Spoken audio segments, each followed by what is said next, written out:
So, praise the Lord. Isang pinakamahalagang katangian ng anak ng Diyos na tayo po ay matutong mga minamahal, mapagpakumbaba sa lahat ng oras, sa lahat ng panahon. It is repeatedly emphasized that humility is valuing others. Humility is looking for the interest of others. Kapag humble ka, hindi lang sarili mong iniisip mo, hindi ka selfish. Say amen. Because yung word na humility, mga minamahal, humility is valuing others. Marunong kang magpahalaga sa iba. Amen? Amen? Halimbawa, may sasakyan ka. May madaanan kang kapatiran. Tapos dadaanan mo lang, hindi mo isasakay. Anong tawag doon? You are not valuing others. Hindi mo kita mo naglalakad na nga lang kasi walang pamasahe, di ba? Say amen? Tapos, ikaw naman na may sasakyan ka, hindi mo papasakayin, nakikita ka ng mahal na Panginoon. Dalawang mata ng Panginoon, nakikita ka. Alam ng Panginoon kung anong uri meron kang puso.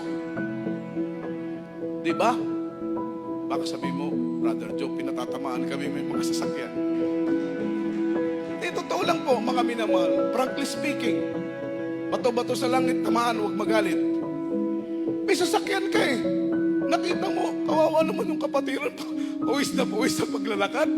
Dahil walang pamasahe. Ikaw naman hindi ka mahihipo. Kayo naman mga kapatiran, kapag binubuksan ang pintuan ng kapatiran na may sasakyan, gusto kayong pasakayin, huwag naman kayong choosy. Hindi na lang sister. Napaka-choosy pa, pinapasakay na nga. Amen? Pagpapala na yun eh. Everybody shout, praise the Lord. Pinasakay ka, baka kasakay ka sa aircon. Praise the Lord. Diba? Pero kung kapatiran ka naman na may sasakyan ka, nakita mong naglalakad, hirap na hirap, pawis na pawis, hindi mo pasakayin, you are not valuing the interest of others. Sabi ng Bible, yung word na humility is valuing others. Yung word na humility is looking for the interest of others. Hindi lang sarili mo ang iniisip mo. Amen?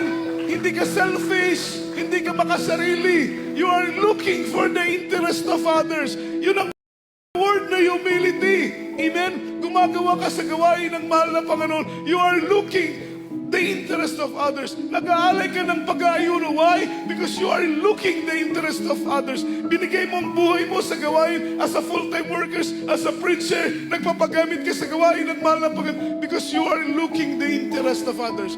You are valuing